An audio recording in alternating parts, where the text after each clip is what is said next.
for the heterogeneous catalysis, as Dave was talking about. But we're also looking at environmental cleanup technologies. As a national lab, that is one of the priorities we have is cleanup. We have a lot of contaminated materials at the lab. Most of them are what we call mixed waste. That is where we have hazardous waste, which have chemical constituents, but also radioactive materials. So we have a lot of soils and other solid materials that are contaminated with mixed waste. So the other side of the work that we're doing in our team is looking at remediation technologies using supercritical fluids. And by using ligand-assisted supercritical fluid extraction, we're actually able to extract out radioactive metals from soils using supercritical fluids. What I'll talk about tonight is the work we're doing on the supercritical fluid isoparaffin alkylation. I do want to mention we have other programs in the area of catalysis that we're also working on. We had looked not only isoparaffin alkylation, we also looked at reactions such as the alkylation of aromatics with alkenes, toluene with ethylene specifically. We've looked at the treatment of hazardous wastes with heterogeneous catalysis at supercritical fluid conditions. We have a program that we've just recently started looking at enzyme catalyzed reactions at supercritical fluid conditions. We're also doing work where we're trying to develop some online techniques where we can look at the catalyst surface at supercritical fluid conditions. We're focusing on FTIR as well as Raman spectroscopy, and trying to understand how the supercritical fluid may be affecting the reactants and how they interface, how they lay down on the catalyst, things like that. So we have been looking at alkylation. We've been funded through the Department of Energy for the last 3 years to look at developing a supercritical fluid solid catalytic alkylation process. And essentially what we want to be able to do with this process is to be able to replace the liquid catalyzed process with the solid catalyst. And what we want to do is utilize the unique properties of supercritical fluids, which I'll touch on a little bit, to reduce catalyst deactivation by providing online in situ extraction of co-forming compounds from the catalyst. That was kind of our hope initially. Also looking at improved energy recovery, regeneration of used catalysts. Primarily right now what we're actually focusing on is regeneration work, and we're rather excited about the results we're getting there. And the intent is really for the elimination of HF that's currently used in alkylation. I want to do just a little bit of background here, give you some of the motivation. I think most of you in this audience actually know why we're working at alkylation. Essentially, it is a high-octane gasoline blend stock. It's an environmentally sound fuel component because of low concentrations of benzene, aromatic sulfur, and olefins. And because of that, there's going to be continuing high demand for alkylate. So demand is going to increase. This is going to continue to increase because this is a desired component, not only from the standpoint it has high octane, but it also meets many of the environmental regulations on the gasoline, especially for reformulated gasoline. So many of you have heard MTBE is being phased out. California's actually legislated its elimination by the year 2002. July of this year, EPA has announced that they plan to phase it out nationally. So MTBE is, of course, what was thought to be the high-octane, environmentally friendly fuel that would reduce the demand for things like alkylate. And as it's turning out, it's contaminating water supplies. It's actually, I guess they haven't really seen much of a benefit in terms of air quality because of it. So alkylate is really going to become much more important. Currently, about 12% of gasoline pool is based on alkylate. There's about 120 plants in the United States. Those plants use liquid acid to catalyze the process. Concentrated sulfuric acid and hydrofluoric acid are used for catalyzing the reaction. There's a lot of safety environmental concerns associated with those concentrated acids, especially the hydrofluoric acid. Hydrofluoric acid, there's a lot of regulatory pressure, and it's felt that you probably will not be able to build and permit a new plant in the United States. And with demand increasing, not only just for its own value, but also because of MTBE being backed out, this is going to cause a lot of pressure. It's going to be definitely a driving factor to replace the liquid acid process. Now,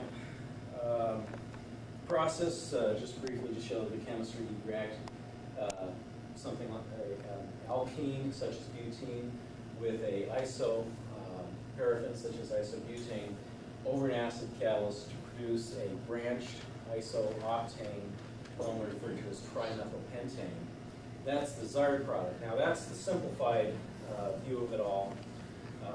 The actual process, though, you have competing reactions such as isomerization of this process to lower value products. You have cracking of that, again, to lower value, lower octane products. And you also have polymerization of the butene, which then, in a solid catalyst system, would foul it. So to replace the acid, we want to go to a solid catalyst process, but there are quite a number of difficulties. One of the most significant is the deactivation of the catalyst. The catalyst deactivates very rapidly, primarily because of oligomerization, polymerization of alkenes, not only from butene itself, but also from the cracking products, from the secondary reactions based on the product itself. Well, although solid catalyst would be nice to use, there are a lot of problems. The catalyst needs to be improved to get better product rates, lower isoparaffin-olefin ratios. Catalyst deactivates very rapidly because of the high isoparaffin-olefin ratios that you need to use for the solid catalyst. You have a very energy-intensive product recovery, and catalyst regeneration is a very important issue. So what we proposed, obviously my background was in supercritical fluids. Prior to starting this work, I had experience looking at isomerization reactions over heterogeneous catalysts in supercritical fluid conditions, and I thought, well, this looks like a very good opportunity to look at this situation where catalyst deactivation is very severe. What are the advantages of supercritical fluids? Why are we using it? Essentially, a supercritical fluid has liquid-like solubility properties, liquid-like densities and hence solubility properties, but it has transport properties that are more like that of gas. That's why we're using it in the environmental work as well as the catalysis research work that we're doing. And because of that, you can have essentially high extraction rates in porous matrix. That's why we're able to clean up radioactively contaminated soils or organically contaminated soils. We can get much better extraction at a much more rapid time because we have better diffusion properties while we have liquid-like solubilities. We can control density. That's important because you can drop out products, change the solubility, and you can take advantage of that. Also, you can potentially use that for energy-efficient separation processes because it takes about half the amount of energy to go from a liquid phase into the supercritical phase than it does to actually vaporize a material and go from the liquid phase into a gas phase. So they're actually much more energy efficient. We can use that in alkylation to online control catalyst deactivation, potentially, energy efficient product recovery, and offline in situ catalyst regeneration. We'll talk about what we're trying to do for controlling catalyst deactivation, but I think right now what we're seeing is the biggest benefit is in the catalyst regeneration. Just to do a little primer on supercritical fluids, show here a phase diagram, typical three-phase diagram for a pure component. You have the liquid, gas, and solid region, and you have the critical point. Essentially, the gas-liquid equilibrium line no longer essentially terminates at the critical temperature. At the critical temperature, the intermolecular forces in that particular system are too great to form a liquid phase. And essentially, no matter what pressure you go up to, you cannot condense and form a liquid phase. You can get a dense gas phase but not a liquid phase. In a dense gas phase, you do not have surface tension, and you have much more gas-like transport properties. Just to show you that for carbon dioxide as an example, here I show the density. It's typical of a supercritical fluid, gas and a liquid. You can see that we have liquid-like densities, viscosities that are intermediate to that of the gas and the liquid, and diffusion coefficients that are more like that of the gas than they are of the liquid. So you have several orders of magnitude better transport properties. In addition, the supercritical fluids have some of their own unique properties that we really don't see in liquids. And one of the more interesting things is right around the critical density, you have a clustering effect. So you have some areas of localized high density, which also can affect reaction rate. So if you're in a low density region, as you start to increase the pressure, still significantly subcritical, you actually build up solute molecules around your solute. You get an inner solvation cluster shell. As you start to increase the density closer to your critical density, you have a significantly larger amount of clustering going on. This is actually a very transient phenomenon. The clusters are forming and breaking, so it's not a fixed structure at all, but it gives very high localized densities. And then when you get into a very high density region, you really don't see that. What you see is what would be more typical of a liquid, where you have very strong packing around your solid molecule. So what we initially thought was that you could use supercritical fluid to help out your alkylation reaction, and we thought that in general what you could do is you could bring in your reactants, you mix them with a recycling supercritical fluid feed, and then in a single homogeneous phase, pass over a bed of solid catalyst. There's a higher diffusion rates, we thought we'd get higher reaction rates, we'd be able to reduce the activation rate, and essentially you could use a phase separator, flash off your supercritical fluid, and reutilize that. So the work that we've done can primarily be outlined in this flow sheet. This represents some of the more recent work that we've done about the last year and a half primarily that I'll talk about. We've actually been working on this for a little bit longer than that. But we're looking at process conditions, trying to find what were the appropriate process conditions to get higher reaction rates in catalyst life. What are things such as temperature, pressure, and concentration of supercritical fluid into the system. We've been working with Ashland, Marathon Ashland Petroleum, and they have given us a number of catalysts that we've worked at, and we've been going through what were relatively good catalysts and looking at how they interact when we use supercritical fluid conditions. From there, we selected out what was our best catalyst. We actually compared different supercritical fluids. We looked at 7 different supercritical fluids to see which one actually worked best. We learned some things along the way, and that was that there are some competing reactions and competing processes, and we wanted to try and take advantage of that. So we actually started going into a pulsing technique where we want to have the liquid go in and pulse in supercritical fluids. And actually we had some mechanical problems with that. We never got that to work, but what we did find out is we found some appropriate times that were good for regenerating catalysts. From there, we've gone into some catalyst regeneration work. Right now we're using a recycled reactor, and we're looking at regeneration of the recycled reactor conditions. Primarily, most of our work has been done with a plug flow reactor. We've done some continuous stir tank reactor testing, and now we're doing some testing with a recycle reactor, plug flow reactor with a recycled pump line. So significant accomplishments that have come out of this work to date are really shown here.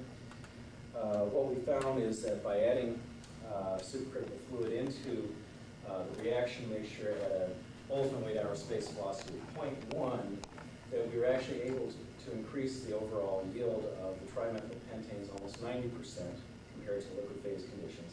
And we were able, and that was in a plug flow reactor and a stir tank reactor, stir tank reactor. We had about a 50% increase in the overall yields. Now, what we found, though, as we've gone forward, was those results did not stand when we increased the weight hour space velocity. I'll get into that a little later. As I said, right now we're concentrating on regeneration. A lot of that work is proprietary, and I won't be able to give you a lot of details there. I'll show you some of the results we've seen.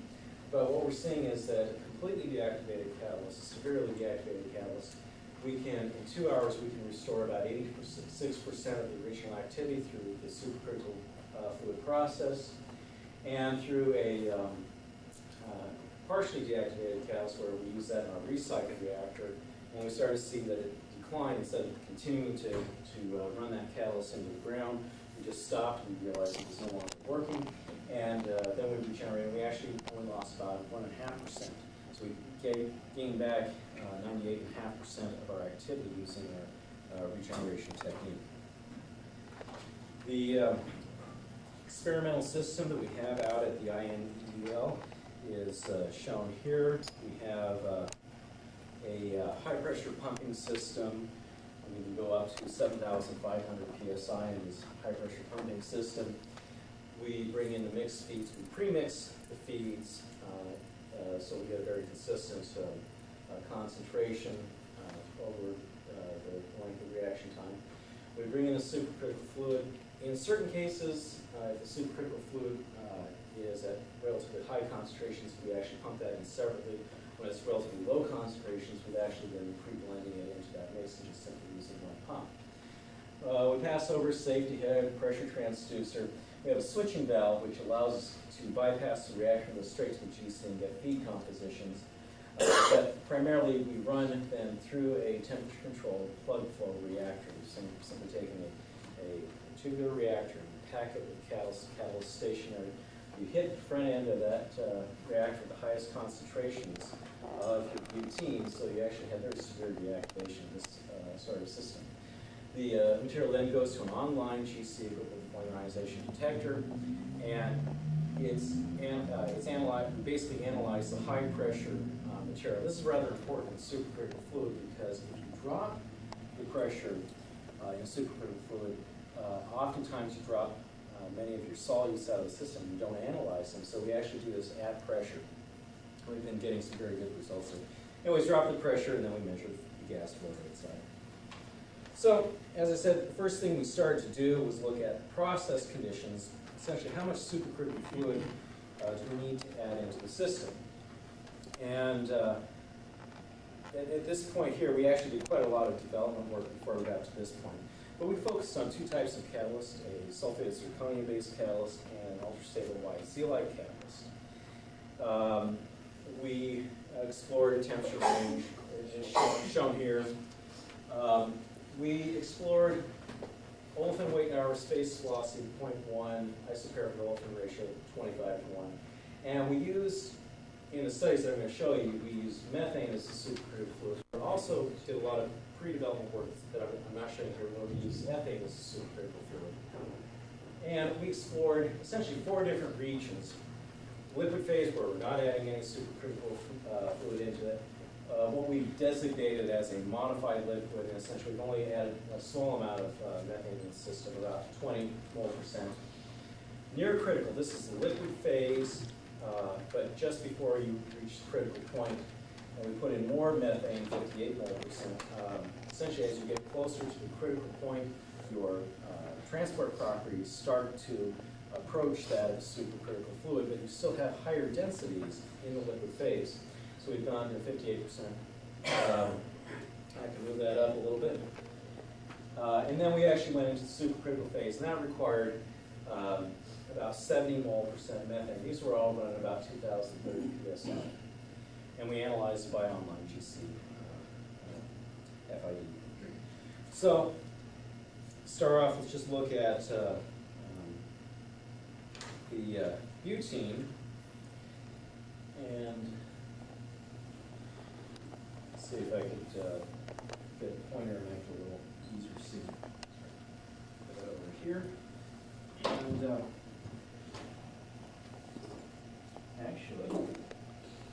stuck that in my pocket. Sorry about that. Now the liquid is shown in green, and this is the butene conversion as a function of time online. And it was at the conditions that was previously reported. What you see is that you have butene, you have 100% conversion. There's no butene breaking through the reactor until just about 3 hours. And then as you get past 3 hours, you definitely see butene coming breaking through the reactor. So about a little over 3 hours, butene breaks through under liquid phase conditions. So we looked at the modified liquid, 21% methane into the system, and with the same reaction, and what you see is about 5 hours, you actually start to see butene come through the reactor. Near critical, which is now 58 mole% methane, you're starting to see it approaching 4 hours, again better than liquid. Supercritical phase, this is actually what we wanted to go towards. We actually see that we have a shorter catalyst lifetime. This actually surprises. This is what we were intending to see. This was actually our original thesis, is that that would, the supercritical fluid, which had the best mass transport properties, would actually improve the overall life of the catalyst. Here you look at the total alkyl yield. The way up we've got our GC set up, that's really C5 to C9. We don't, with the online GC, we are not analyzing some of the heavier products that are coming out.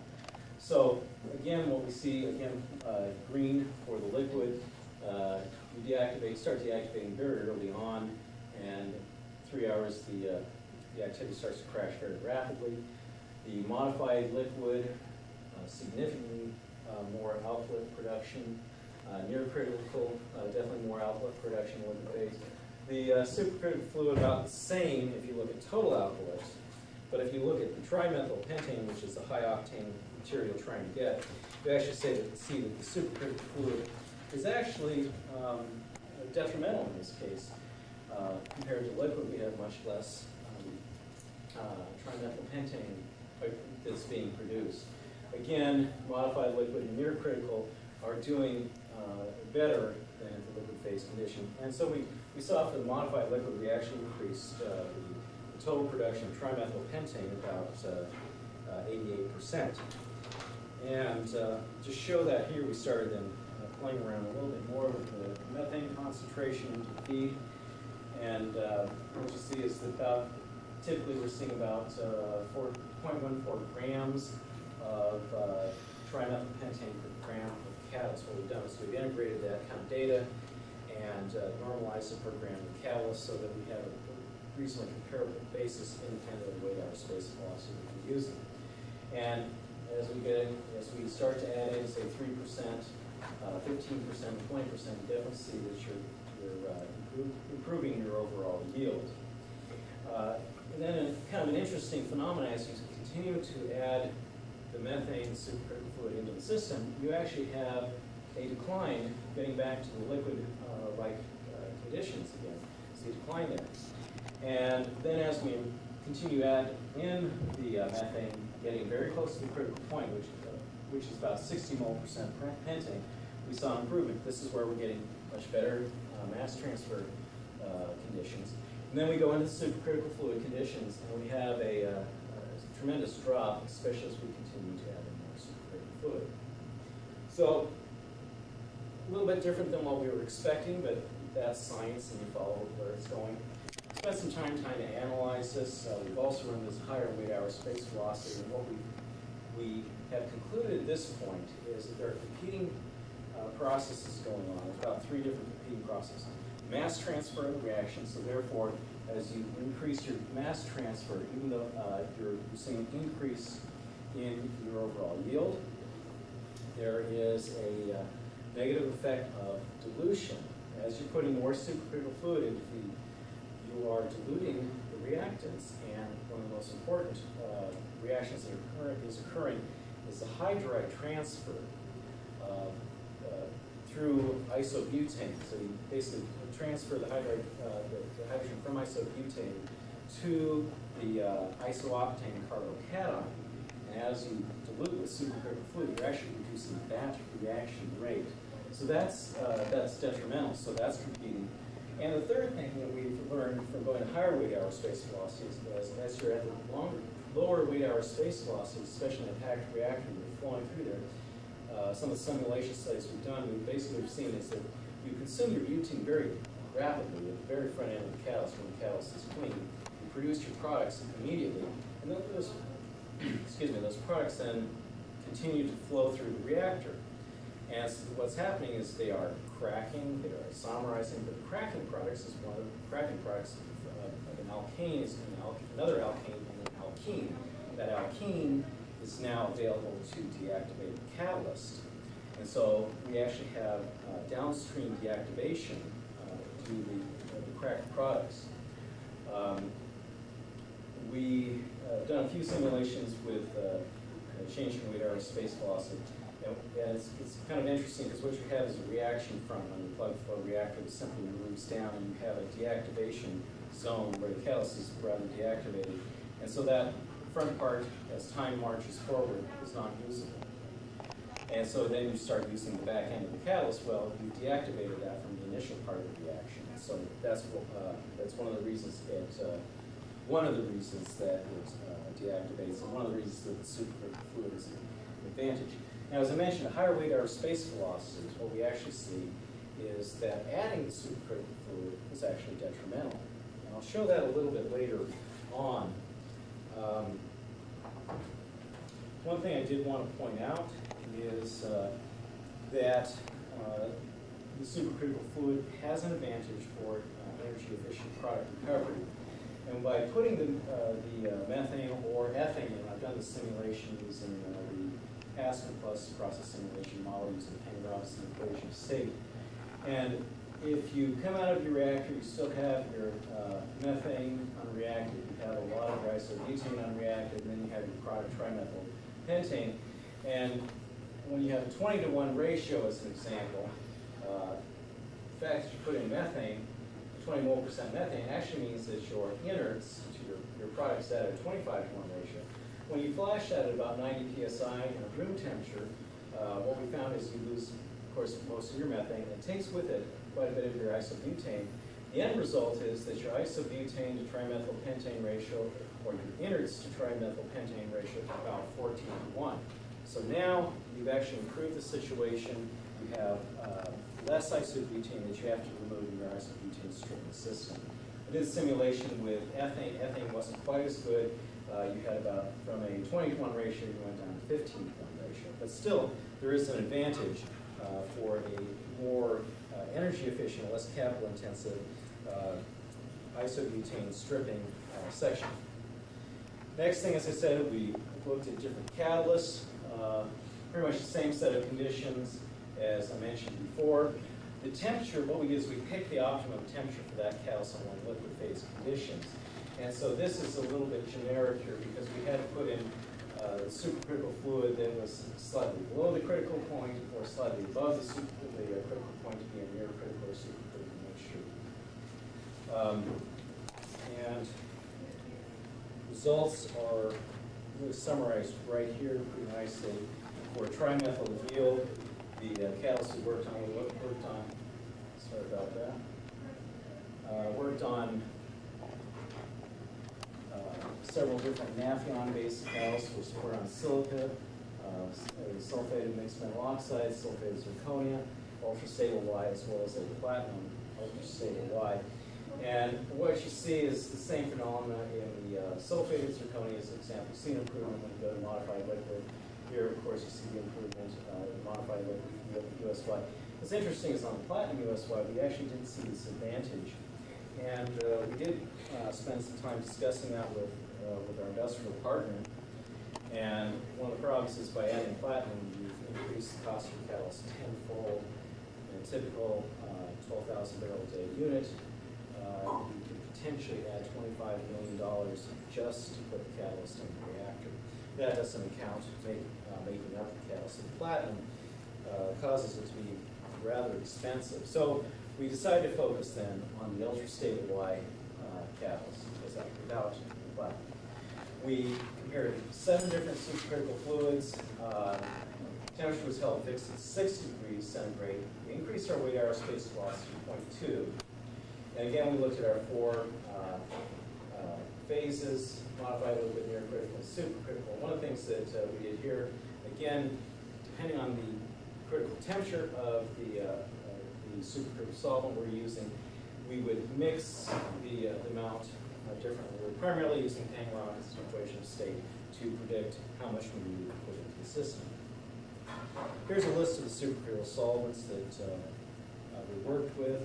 You notice the first three are light hydrocarbon gases, going to be commonly available in refinery. We also looked at one of the traditional supercritical fluids, carbon dioxide. It's used to a large extent in the food industry. All of our decaffeinated coffee comes from a supercritical carbon dioxide extraction process. We looked at some fluorinated hydrocarbons, monofluoromethane, trifluoromethane, and sulfur hexafluoride. And you'll notice the critical temperature is shown here. Methane is really nice because it has such a low critical temperature. You don't have to mix as much of it in to the isobutane mixture to get the appropriate critical temperature. You notice propane has a relatively high critical temperature, and for 60 degrees operation, you simply could not get into the supercritical region. So what we did is we simply mimicked the concentrations we used in methane. And show the results for the trimethylpentane yield there using those 7 fluids. And well, we looked at that, and what we saw was actually light hydrocarbon gases were quite good as supercritical fluids. Makes sense because we are in a hydrocarbon system. Monofluoromethane, extremely bad. Very strong dipole moment in monofluoromethane. We think that was actually damaging the catalyst. Carbon dioxide, traditional supercritical fluid, wasn't very good either. Sulfur hexafluoride was not very good. So light hydrocarbon gases look like they're the prime candidate, pretty cheap, available, and they do a pretty good job. But one thing I do want to point out, as I mentioned, we went to a higher weight hour space velocity here. And what you notice, the liquid phase condition, you actually saw more trimethylpentane come out. This kind of surprised us, because we hadn't seen that before when we were operating at the lower conditions. So we thought we better go back and explore that a bit. And we looked at both pack-filled reactor and stirred reactor. Here we show the effect of methane being added into the reaction mixture at a weight hour space velocity of 0.1 and at a weight hour space velocity of 0.2. And as I showed you before, we got the improvement at low weight hour space velocity, and it was completely detrimental at the higher weight hour space velocities. Essentially, we're moving through what we spent some time thinking about. What was going on here is primarily the main phenomena that we are affecting is the fact that we're moving through that catalyst bed quicker at the higher weight hour space velocity. There's less residence time for that catalyst to crack, produce alkenes, and then that secondary deactivation that I was talking about. So you don't get an advantage there. We also did the same thing on the stirred reactor.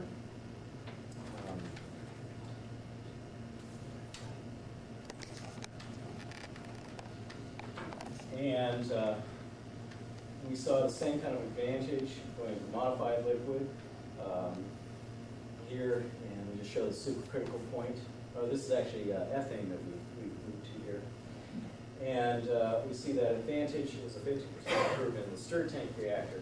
But again, higher weight hour space velocity is detrimental. Now, I just point out that the isoparaffin to olefin ratio has changed in that particular situation.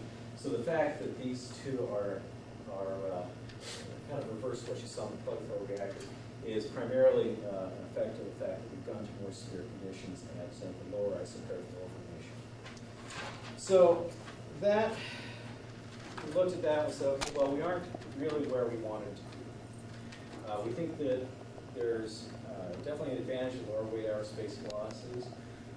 There's quite possibly an advantage at the lower isoparaffin to olefin ratios, because now again, if you look at the flow characteristics in that reactor, as you reduce that ratio, again, you're flowing through that reactor quite a bit slower. And so there may still be an advantage there that we had not explored. But what we have now really focused our attention on is catalyst regeneration work. And I'll just show you a little bit what we've done there. We've constantly focused on our ultra-stable Y zeolite. We've used a supercritical fluid as a regenerating solvent. And primarily we regenerated catalyst after it's been completely fouled.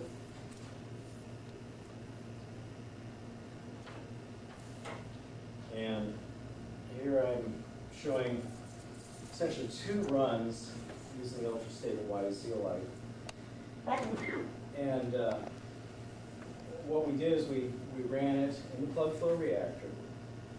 We ran it until the catalyst activity completely died. We completely killed the catalyst and severely deactivated. At that point, we then brought in our supercritical fluid. We adjusted any temperatures and pressures that were necessary.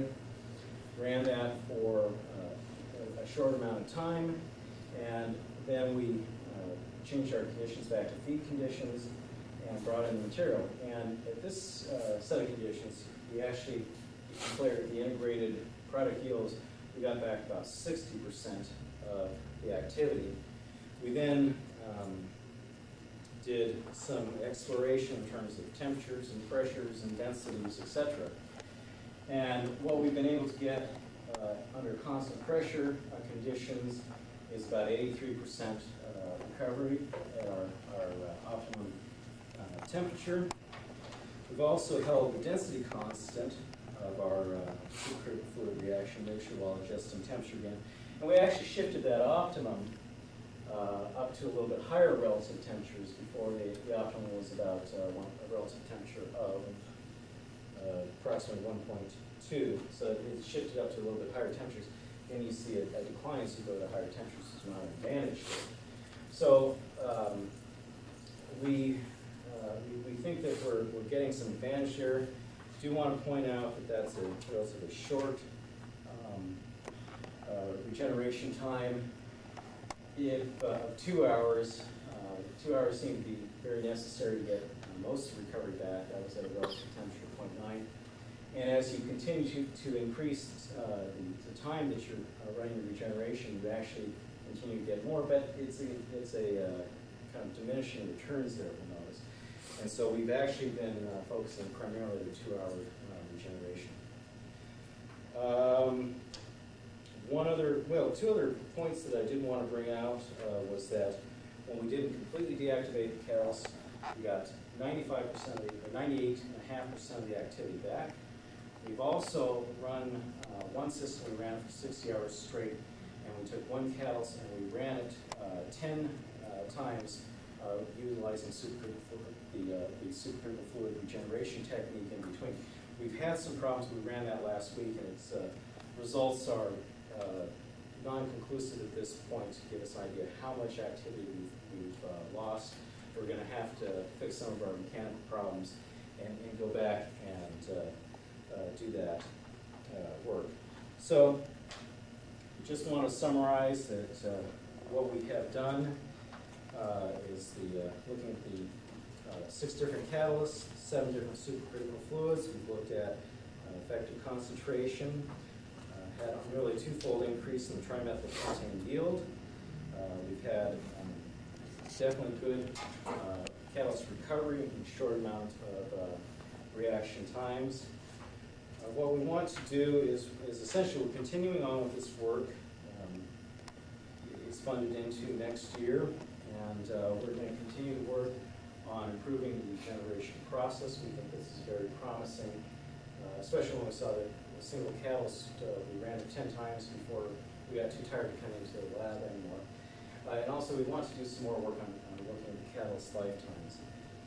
I do want to acknowledge the funding source. This has been funded by the Department of Energy through the Office of Fossil Energy and National Petroleum Technology Office through our contract with the Department of Energy. So I'd be glad to answer any questions you might have.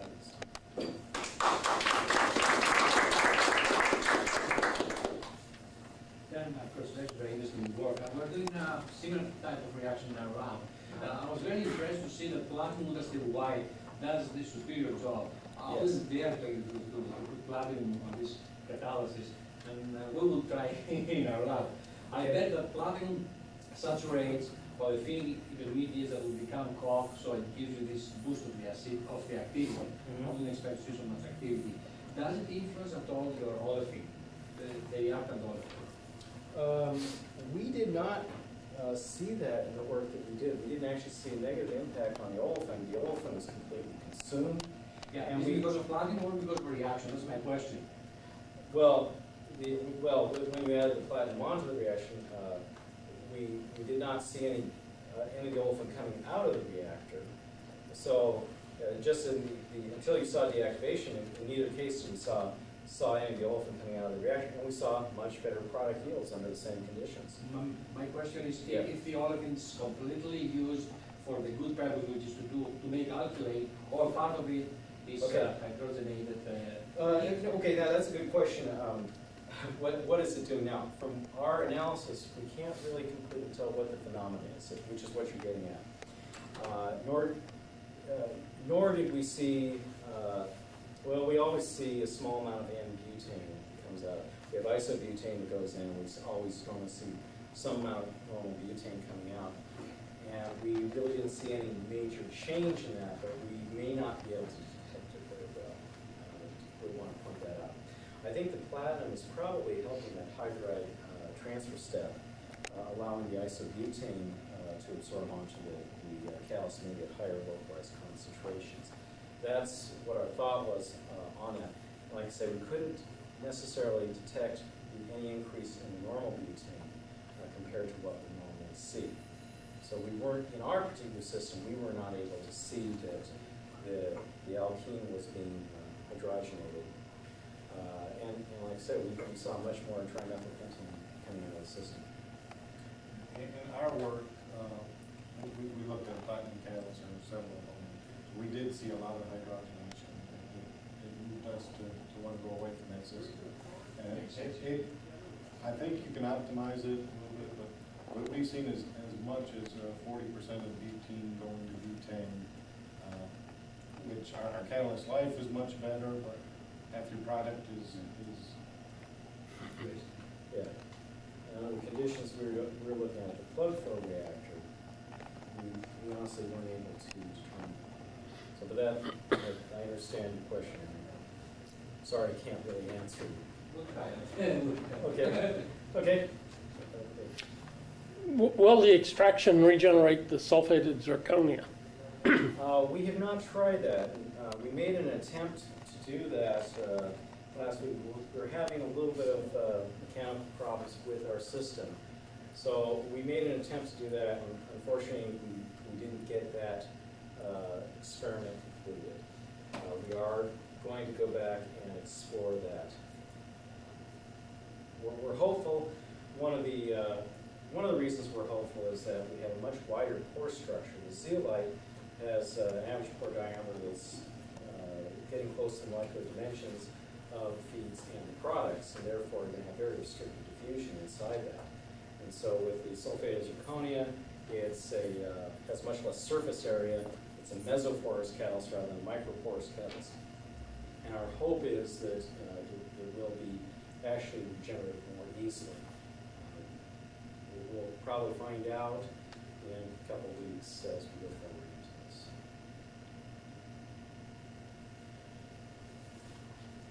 The fact that you have been able to regenerate these catalysts in a non-oxidative environment would probably suggest to me that the activation mechanism was probably acid site blockage or something like that.